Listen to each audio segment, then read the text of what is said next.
강원도 깊은 산자락. 사람들이 구름 속에 산다고 말하는 그 높은 곳에 작은 마을이 하나 있었습니다. 마을 한가운데로는 돌개울이 흘렀습니다. 개울물은 사시사철 차갑고 맑았습니다. 여름날 아이들이 발을 담그면 발목이 시릴 정도였고 겨울에도 얼지 않고 졸졸 흘러내렸습니다. 마을 사람들은 그 물로 밥을 짓고 빨래를 하고 여름나무를 씻었습니다. 개울과 버드나무 아래에서는 할머니들이 모여 앉아 손질한 나무를 담그곤 했습니다. 모두 농사를 지었고 봄이면 감자를 심고 가을이면 옥수수를 거뒀습니다.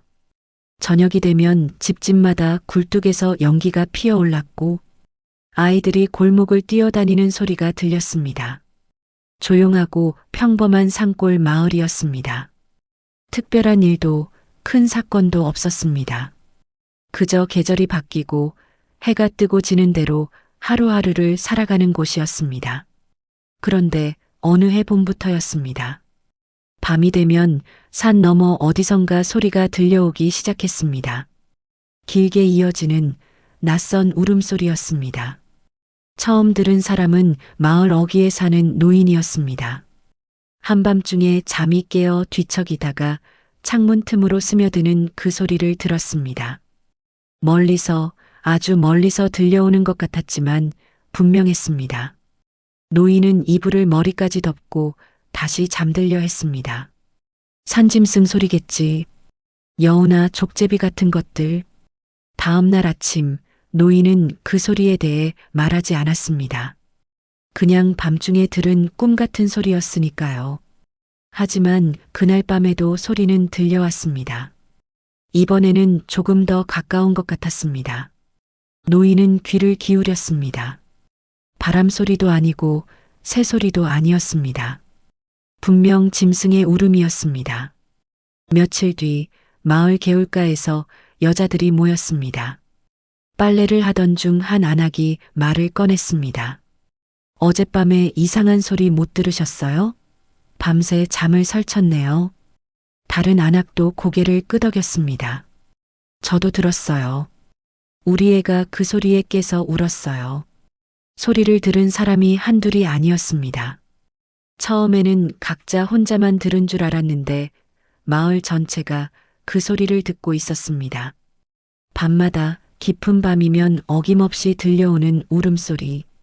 그것은 점점 선명해졌습니다. 마을 뒤편 산등성이 어디쯤에서 오는 것 같기도 하고 개울 건너편 숲속에서 오는 것 같기도 했습니다. 정확한 방향은 알 수 없었지만 분명한 것은 그 소리가 매일 밤 마을을 감싸고 있다는 것이었습니다. 사람들은 그 소리가 늑대 울음이라고 생각하기 시작했습니다. 이 산에 늑대가 살고 있다는 이야기는 옛날부터 전해 내려왔습니다. 몇십 년 전 할아버지 세대 때 누군가 산에서 늑대 발자국을 봤다는 이야기도 있었습니다. 하지만 그건 아주 오래전 일이었고 요즘은 아무도 늑대를 본 적이 없었습니다. 그런데 이제 그 늑대가 다시 나타난 것일까요? 아니면 원래 있었는데 이제야 울음을 시작한 것일까요? 마을 사람들은 낮 동안에는 평소처럼 일을 했습니다. 밭을 갈고 씨를 뿌리고 아이들을 돌봤습니다. 햇빛 아래에서는 모든 게 평온했습니다. 하지만 해가 지고 어둠이 내리면 마음속에 무언가 무거운 것이 자리 잡기 시작했습니다. 저녁밥을 먹을 때도 아이를 재울 때도 사람들은 귀를 기울이게 됐습니다. 혹시 또 그 소리가 들리지 않을까? 혹시 오늘 밤은 더 가까이서 들리지 않을까? 늑대 울음은 크지 않았습니다. 천둥 소리처럼 요란하지도 비명처럼 날카롭지도 않았습니다. 그저 길고 낮게 이어지는 울음이었습니다. 하지만 그 소리는 이상하게도 마음속 깊이 파고들었습니다. 듣고 나면 쉽게 잊히지 않았습니다. 잠자리에 누워도 귓가에 맴돌았고 꿈속에서도 들리는 것 같았습니다. 한 달쯤 지났을 때 마을 사람들은 점점 지쳐갔습니다. 밤에 제대로 잠을 자지 못하니 낮에도 기운이 없었습니다. 아이들은 짜증을 냈고 어른들은 예민해졌습니다. 밭일을 하다가도 문득문득 귀를 기울이곤 했습니다. 혹시 낮에도 늑대가 나타나지 않을까? 혹시 개울가에 내려와 있지 않을까? 하지만 아무도 늑대를 본 사람은 없었습니다. 발자국도 털도 흔적도 없었습니다. 그저 밤마다 들려오는 울음뿐이었습니다. 보이지 않는 존재, 하지만 분명히 거기 있는 무언가. 그것이 사람들의 마음을 더욱 짓눌렀습니다. 어느 날 저녁 마을 이장이 사람들을 모았습니다. 마당에 둘러앉아 이야기를 나눴습니다. 모닥불을 피우고 막걸리 한 사발씩 돌리며 말을 꺼냈습니다. 이래선 안 되겠소. 사람들이 다들 병이 날 지경이요. 한 사람이 말했습니다. 늑대가 산에 있다면 언젠가는 마을로 내려올 거요. 또 다른 사람이 거들었습니다. 아이들이 무서워하고 있어. 밤마다 우는 아이도 있고. 이장은 고개를 끄덕였습니다. 모두의 얼굴에는 피곤함과 불안이 가득했습니다. 울음은 크지 않았지만 마음속에서는 점점 커지고 있었습니다.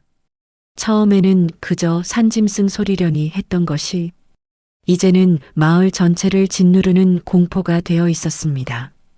그날 밤도 어김없이 울음이 들려왔습니다. 사람들은 각자의 집에서 이불 속에서 그 소리를 들었습니다. 그리고 생각했습니다.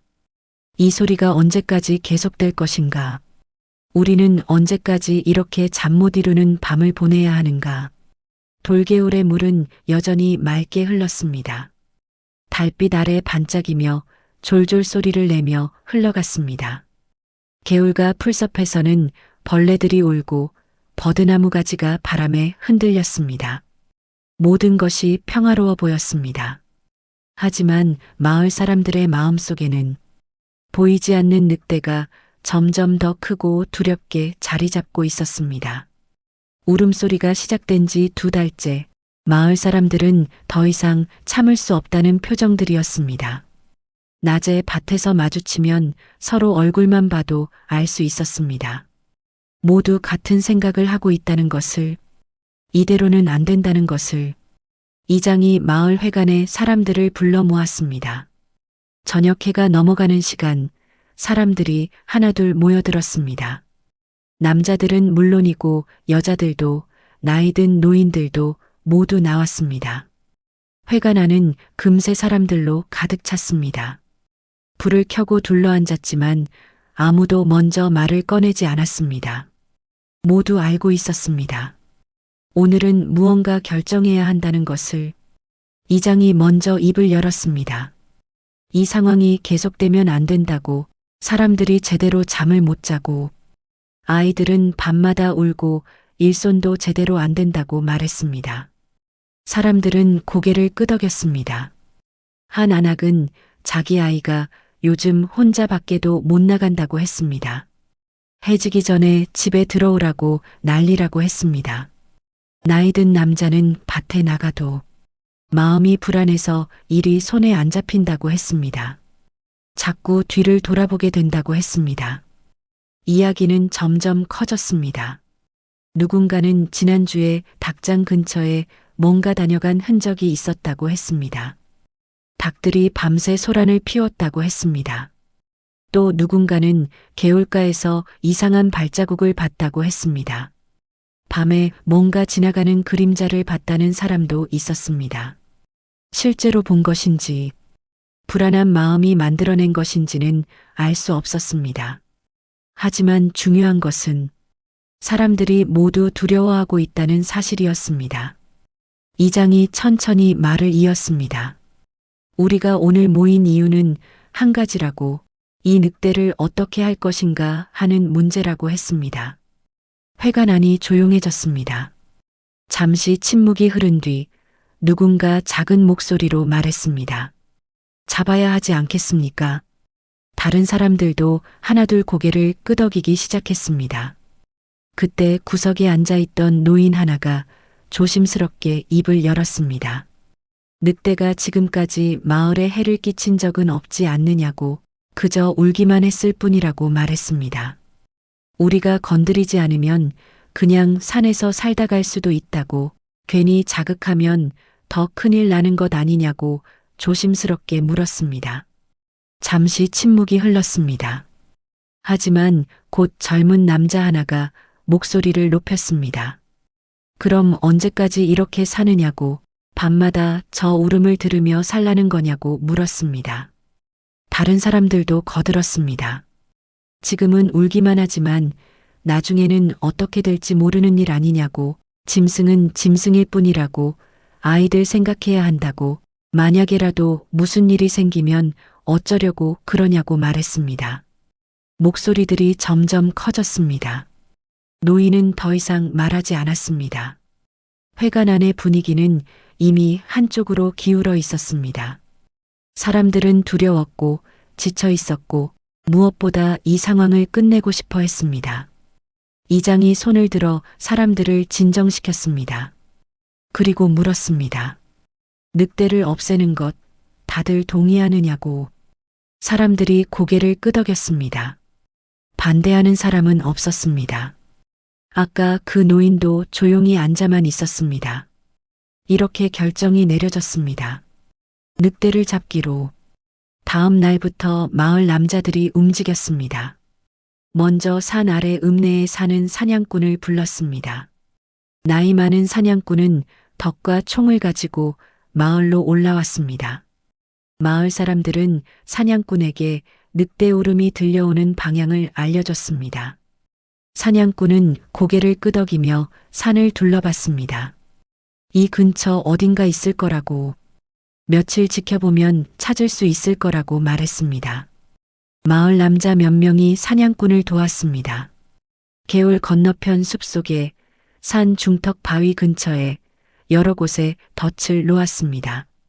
고기를 미끼로 두고 덫이 잘 보이지 않게 나뭇잎으로 덮었습니다. 그리고 기다렸습니다. 밤이 되면 남자들 몇 명이 교대로 불을 피우고 망을 봤습니다. 손에 몽둥이를 들고 귀를 기울이며 밤을 지샜습니다.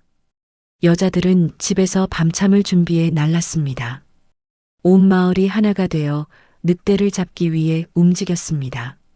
낮에는 일을 하고 밤에는 망을 보고 다시 낮이 오면 덫을 확인하러 다녔습니다. 처음 며칠은 아무 일도 일어나지 않았습니다. 덫은 그대로였고 늑대 울음만 여전히 들려왔습니다. 사람들은 조급해졌습니다. 사냥꾼은 덫의 위치를 바꿔보고 미끼를 다른 것으로 바꿔보기도 했습니다. 마을 남자들은 낮에 산을 뒤지며 늑대 흔적을 찾아다녔습니다. 발자국이 있을 만한 곳, 털이 묻어 있을 만한 곳, 쉬었을 만한 곳을 샅샅이 뒤졌습니다. 일주일쯤 지났을 때였습니다. 어느 날 아침 덫을 확인하러 간 사람들이 뭔가를 발견했습니다. 산 중턱에 놓아둔 덫이 작동한 흔적이 있었습니다. 주변에 털이 몇 가닥 떨어져 있었고 땅이 파헤쳐진 자국이 있었습니다. 하지만 늑대는 없었습니다. 아마도 덫을 벗어나 도망간 것 같았습니다. 사냥꾼은 흔적을 살폈습니다. 다쳤을 거라고, 멀리 가지는 못했을 거라고 말했습니다. 사람들은 다시 덫을 놓고 더 넓은 범위를 수색했습니다. 상처 입은 짐승은 물을 찾을 거라고 생각해 개울 주변을 더 집중적으로 살폈습니다. 피 흔적이라도 찾을 수 있을까 싶어 풀섭을 헤치고 바위 틈을 들여다봤습니다. 그날 밤 늑대 울음은 평소보다 약하게 들렸습니다. 더 멀리서 들려오는 것 같았습니다. 사람들은 희망을 품었습니다. 늑대가 물러나고 있는 것 같았습니다. 우리가 이기고 있는 것 같았습니다. 며칠이 더 지났습니다. 그리고 어느 날 늑대 울음이 들리지 않았습니다. 사람들은 귀를 기울였지만 밤은 조용했습니다. 벌레 우는 소리, 바람 소리, 개울물 흐르는 소리만 들렸습니다. 다음 날 밤도 그 다음날 밤도 마찬가지였습니다. 늑대 울음은 완전히 멎었습니다. 마을 사람들은 안도의 숨을 내쉬었습니다. 회관에 다시 모였을 때 모두의 얼굴에는 웃음이 번졌습니다. 드디어 끝났다고, 이제 편히 잠잘 수 있겠다고 말했습니다. 여자들은 서로 얼굴을 마주보며 기뻐했고, 남자들은 어깨를 두드리며 수고했다고 말했습니다. 사냥꾼에게는 쌀과 돈을 넉넉히 주어 보냈습니다. 덫도 모두 거두어 드렸습니다. 이제 필요 없었으니까요. 그날 밤부터 마을은 다시 평화로워졌습니다. 아이들은 저녁까지 밖에서 놀았습니다. 웃음소리가 골목에 울려 퍼졌습니다. 어른들은 오랜만에 깊은 잠에 들었습니다. 뒤척이지 않고 꿈에 시달리지 않고 그저 편안하게 잠들었습니다. 아침에 일어났을 때 얼굴에는 여유가 있었습니다. 오랜만에 제대로 잔 느낌이었습니다. 개울가에서 빨래하는 여자들의 얼굴에도 평온함이 돌아왔습니다. 그동안 얼마나 힘들었는지 모른다고, 이제야 사람 사는 것 같다고 서로 이야기를 나눴습니다. 밭에서 일하는 사람들도 마음이 가벼웠습니다. 더 이상 뒤를 돌아보지 않아도 됐습니다. 더 이상 귀를 기울이지 않아도 됐습니다. 그저 일에만 집중하면 됐습니다. 마을 사람들은 믿었습니다. 문제를 해결했다고, 두려움을 없앴다고, 이제 다시 예전처럼 평온한 날들이 계속될 거라고, 모든 것이 제자리로 돌아온 것 같았습니다. 늑대가 사라지고 울음이 멎고 불안이 가시고 일상이 돌아왔습니다. 돌개울의 물은 여전히 맑게 흘렀습니다. 햇빛을 받아 반짝이며 돌 사이를 빠져나가며 쉬지 않고 흘러갔습니다. 아무것도 달라진 것이 없어 보였습니다. 마을 사람들은 그렇게 믿었습니다. 우리는 옳은 일을 했다고, 우리는 문제를 해결했다고, 우리는 이제 편해질 거라고. 하지만 산은 알고 있었습니다. 개울은 알고 있었습니다. 무언가 사라졌다는 것을, 그리고 그 사라진 것이 단순히 울음소리만이 아니라는 것을. 다만 아직은 아무도 몰랐습니다. 그것이 무엇을 의미하는지, 그것이 어떤 결과를 가져올지. 늑대 울음이 멎은 지 한 달쯤 지났을 때였습니다. 마을 사람들은 여전히 평온한 나날을 보내고 있었습니다. 밤은 조용했고 낮은 따뜻했습니다. 봄이 지나고 여름이 왔습니다. 밭에는 감자가 자라고 옥수수 싹이 올라왔습니다. 모든 것이 제자리에 있는 것 같았습니다. 어느 날 아침 개울가에서 빨래를 하던 한 아낙이 고개를 갸우뚱했습니다. 물에 손을 담갔다가 다시 꺼내며 이상하다는 표정을 지었습니다. 물의 흐름이 예전 같지 않았습니다. 전에는 손을 담그면 물살이 세차게 밀려왔는데 오늘은 조금 느린 것 같았습니다. 착각일까 싶어 다시 손을 담가봤지만 역시 느낌이 달랐습니다. 그 아낙은 옆에서 빨래하던 다른 여자에게 물었습니다. 물이 좀 이상하지 않느냐고. 다른 여자도 물에 손을 담가보고는 고개를 끄덕였습니다. 하지만 두 사람은 곧 빨래에 다시 집중했습니다. 물이 조금 느리게 흐르는 것쯤이야 별일 아니라고 생각했습니다. 며칠 뒤 개울 상류 쪽에 사는 남자가 물가를 지나다가 멈춰 섰습니다. 개울 한쪽 모퉁이에 나뭇잎들이 쌓여 있었습니다. 평소에는 물살에 떠내려가 금방 사라지는 것들인데 오늘은 한 곳에 머물러 있었습니다. 그것도 꽤 많이 쌓여 있었습니다. 남자는 나뭇가지로 그것들을 헤쳐봤습니다. 나뭇잎 아래쪽은 이미 썩기 시작한 것들도 있었습니다. 물에 젖어 검게 변하고 흐물흐물해진 나뭇잎들이 물가에 붙어 있었습니다. 남자는 고개를 저었습니다. 여름인데 이상하다고 생각했습니다. 보통 이맘때면 물이 더 많이 흘러야 하는데 오히려 줄어든 것 같았습니다. 물살이 약해지니까 떠내려가야 할 것들이 쌓이는 것 같았습니다. 남자는 그날 저녁 집에 돌아와 아내에게 이야기했습니다. 개울물이 좀 이상하다고 아내는 대수롭지 않게 들었습니다. 날씨 탓이겠지. 비가 적게 와서 그런 거라고 말했습니다. 그 주 끝 무렵 낚시를 즐기던 마을 청년이 개울에서 돌아왔습니다. 빈손이었습니다. 평소 같으면 서너 마리는 잡아왔을 텐데 오늘은 물고기가 보이지 않아 한 마리도 못 잡았다고 했습니다. 여기저기 다니며 낚싯대를 들이웠지만 입질 한 번 없었다고 했습니다. 청년의 아버지는 물었습니다. 물고기들이 다 어디 갔느냐고. 청년은 고개를 저었습니다. 모르겠다고. 예전에는 돌틈 사이로 헤엄치는 게 보였는데 오늘은 그림자도 안 보였다고 말했습니다. 아버지는 계절 때문일 거라고 했습니다. 물고기도 때가 있는 법이라고 다음에 다시 가보라고 말했습니다. 여름이 깊어갔습니다. 해는 뜨겁게 내리쪼였고 마을 사람들은 밭일에 바빴습니다. 감자를 캐고 풀을 뽑고 물을 주었습니다.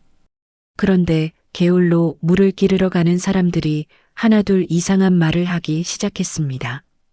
한 안악이 말했습니다. 개울물에서 냄새가 난다고. 처음에는 자기 코가 이상한가 싶었는데 자꾸 맡아보니 분명 냄새가 난다고 했습니다. 여름이니까 물이 좀 미지근해진 것 같기도 하고 뭔가 썩는 것 같은 냄새도 나는 것 같다고 했습니다.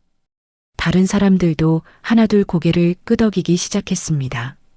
그러고 보니 요즘 개울물이 예전 같지 않다고 손을 담갔을 때의 느낌이 전과 다르다고 말했습니다. 우물가에 모인 여자들 사이에서 이야기가 오갔습니다. 개울물로 밥을 지었더니 밥맛이 좀 이상하다는 사람도 있었습니다. 빨래를 했는데 잘 헹궈지지 않는 것 같다는 사람도 있었습니다. 하지만 아직은 큰 문제라고 생각하지 않았습니다. 마을 이장은 한번 개울을 살펴보기로 했습니다. 몇몇 남자들과 함께 개울을 따라 걸으며 살폈습니다. 상류에서 하류까지 천천히 걸으며 물을 들여다봤습니다. 확실히 전과 달랐습니다. 물의 양이 줄어든 것 같았습니다. 평소 같으면 물에 잠겨 있어야 할 돌들이 드러나 있었습니다. 물가 바위에는 이끼가 끼기 시작했습니다. 전에는 없던 일이었습니다.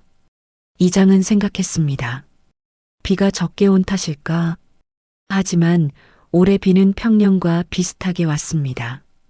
오히려 지난달에는 며칠 동안 꽤 많이 내렸습니다. 그런데도 물이 이렇게 줄었다는 게 이상했습니다. 한 남자가 말했습니다. 상류 쪽 산에서 무슨 일이 생긴 게 아니냐고. 혹시 산사태라도 나서 물길이 막힌 건 아니냐고 물었습니다. 이장은 고개를 저었습니다. 그랬다면 물이 아예 안 흘러왔을 거라고. 지금은 흐르기는 하는데 양이 줄어든 것뿐이라고 말했습니다. 사람들은 개울을 따라 더 올라가 봤습니다. 산 쪽 계곡까지 올라가서 살펴봤습니다. 특별히 이상한 것은 없었습니다. 물길이 막힌 곳도 없었고 산사태 흔적도 없었습니다. 그저 물이 예전보다 적게 흘러내려올 뿐이었습니다. 돌아오는 길에 한 노인이 중얼거렸습니다. 이상한 일이라고. 이 개울이 마른 적은 한 번도 없었는데 말이라고 했습니다. 여름에도 겨울에도 가뭄에도 항상 물이 흘렀는데 이렇게 줄어든 건 처음 본다고 했습니다. 마을로 돌아온 이장은 사람들에게 말했습니다. 일단 지켜보자고. 혹시 일시적인 현상일 수도 있으니까 며칠 더 두고 보자고 했습니다. 사람들은 고개를 끄덕였습니다. 그래도 아직은 물이 흐르고 있으니까, 쓸 수는 있으니까, 조금 불편할 뿐이니까. 하지만 며칠이 지나도 상황은 나아지지 않았습니다. 오히려 조금씩 더 나빠지는 것 같았습니다. 개울가에 쌓인 썩은 나뭇잎은 더 많아졌습니다. 물냄새는 조금 더 심해졌습니다. 물고기는 여전히 보이지 않았습니다. 마을 사람들은 아직 이 모든 변화를 늑대와 연결짓지 못했습니다. 늑대가 사라진 것과 개울이 변한 것, 그 둘 사이에 무슨 관계가 있을 거라고는 생각하지 못했습니다. 늑대는 산짐승이고 개울은 물일 뿐이니까. 둘은 전혀 다른 것이니까. 그저 이상하다고만 생각했습니다. 왜 갑자기 이러는 걸까? 개울이 왜 이렇게 변했을까? 사람들은 이유를 찾으려 했지만 찾을 수 없었습니다. 날씨 탓을 하기도 하고 계절 탓을 하기도 했습니다. 하지만 마음 한구석에는 불안이 자리 잡기 시작했습니다. 늑대 울음이 먹고 편해졌다고 생각했는데 이제는 다른 걱정이 생긴 것입니다. 개울이 이렇게 계속 나빠지면 어떡하지? 물을 쓸 수 없게 되면 어떡하지? 사람들은 밤에 누워서 그런 생각을 했습니다. 늑대는 사라졌는데 왜 마음은 더 불안한 걸까? 개울이 변하기 시작한 지 2달쯤 지났을 때였습니다. 물은 계속 줄어들었고 냄새는 더 심해졌습니다. 마을 사람들은 점점 불안해졌습니다. 우물물을 길어 쓰는 집이 늘어났고 개울에서 빨래하는 사람도 줄어들었습니다. 무언가 잘못되고 있다는 것을 모두 느끼고 있었지만 무엇이 문제인지 어떻게 해야 할지는 아무도 몰랐습니다. 그 무렵 마을에 오랜만에 손님이 찾아왔습니다. 산 아래 마을에 사는 늙은 사냥꾼이었습니다. 몇 달 전 늑대를 잡으러 왔던 바로 그 사냥꾼이었습니다. 사냥꾼은 이번에는 일 때문이 아니라 그냥 지나는 길에 들렀다고 했습니다. 옛날 친구가 이 마을에 살았었는데 그 친구 산소에 인사라도 하고 가려고 왔다고 했습니다. 이장은 사냥꾼을 반갑게 맞았습니다. 마을 회관으로 데려가 차를 대접했습니다. 두 사람은 이런저런 이야기를 나눴습니다. 산 이야기, 날씨 이야기, 농사 이야기를 했습니다. 그러다가 이장이 문득 개울 이야기를 꺼냈습니다. 요즘 개울이 이상하다고 물이 자꾸 줄어들고 냄새도 난다고 말했습니다. 사냥꾼은 고개를 끄덕이며 물었습니다. 언제부터 그랬느냐고. 정확히 언제부터인지는 모르겠지만 여름 들어서부터 조금씩 이상해지기 시작한 것 같다고 했습니다. 사냥꾼은 잠시 말이 없었습니다. 차를 한 모금 마시고는 천천히 입을 열었습니다. 개울 상류 쪽을 한번 살펴봤느냐고 물었습니다. 이장은 그렇다고 며칠 전에 사람들과 함께 올라가 봤는데 특별한 것은 없었다고 대답했습니다. 물길이 막힌 것도 아니고 산사태가 난 것도 아니라고 했습니다. 사냥꾼은 고개를 끄덕였습니다. 그러면서 조심스럽게 물었습니다. 혹시 물가에 짐승들이 자주 오느냐고. 이장은 잘 모르겠다고 했습니다. 예전부터 산짐승들이 가끔 물을 먹으러 왔을 텐데 특별히 신경 써서 본 적은 없다고 했습니다. 사냥꾼은 창밖을 바라봤습니다. 저 멀리 산이 보였습니다. 그리고 천천히 이야기를 시작했습니다. 자기가 젊었을 때 아주 오래전 일이라고 했습니다. 그때는 이 산에 늑대가 많이 살았다고 했습니다. 사람들은 늑대를 무서워했고 늑대 때문에 밤에 산에 가지 못했다고 했습니다. 하지만 이상한 것은 그 시절에는 개울물이 항상 맑았다는 것입니다. 여름에도 가뭄에도 개울은 늘 깨끗하게 흘렀다고 했습니다. 이장은 고개를 갸우뚱했습니다. 늑대와 개울이 무슨 상관이냐고 물었습니다. 사냥꾼은 천천히 말을 이어갔습니다. 늑대가 있을 때는 다른 짐승들이 함부로 개울 근처에 머물지 못했다고 했습니다. 노루나 멧돼지 같은 것들이 물을 먹으러 왔다가도 금방 떠났다고 했습니다. 늑대가 나타날까봐 오래 있지 못했다고 했습니다. 그래서 물가에 짐승들이 쌓여 있지 않았고 풀도 마구 뜯어먹히지 않았고 물도 흐려지지 않았다고 했습니다. 사냥꾼은 계속 이야기했습니다. 늑대는 사슴이나 노루를 잡아먹었지만 그것도 꼭 필요한 만큼만 잡았다고 했습니다. 그래서 산에는 적당한 수의 짐승들만 살았고 그 짐승들은 늑대를 피해 이곳저곳 흩어져 살았다고 했습니다. 한 곳에 오래 머물지 않았고 한 곳의 풀을 다 먹어치우지도 않았다고 했습니다. 그런데 늑대가 사라지고 나서는 달라졌다고 했습니다. 다른 마을 이야기인데 늑대를 다 잡아버린 곳이 있었다고 했습니다. 처음에는 사람들이 좋아했다고 했습니다. 이제 안전하다고, 밤에도 산에 갈 수 있다고 기뻐했다고 했습니다. 하지만 몇 년이 지나자 이상한 일이 생기기 시작했다고 했습니다. 사슴과 노루가 너무 많아졌다고 했습니다. 늑대가 없으니까 마음껏 새끼를 낳고 아무 데서나 풀을 뜯어먹었다고 했습니다. 특히 물가 근처에 모여들었다고 했습니다. 늑대를 두려워할 필요가 없으니까 물 좋고 풀 좋은 곳에 계속 머물렀다고 했습니다. 그러자 물가 풀이 다 사라졌다고 했습니다. 풀이 없으니까 흙이 드러났고 비가 오면 흙이 쓸려 내려가 물을 탁하게 만들었다고 했습니다. 짐승들의 배설물도 물에 섞여 들어갔고 물은 점점 더러워졌다고 했습니다. 결국 그 마을 개울은 거의 죽다시피 했다고 했습니다. 이장은 사냥꾼의 이야기를 듣고 있었습니다.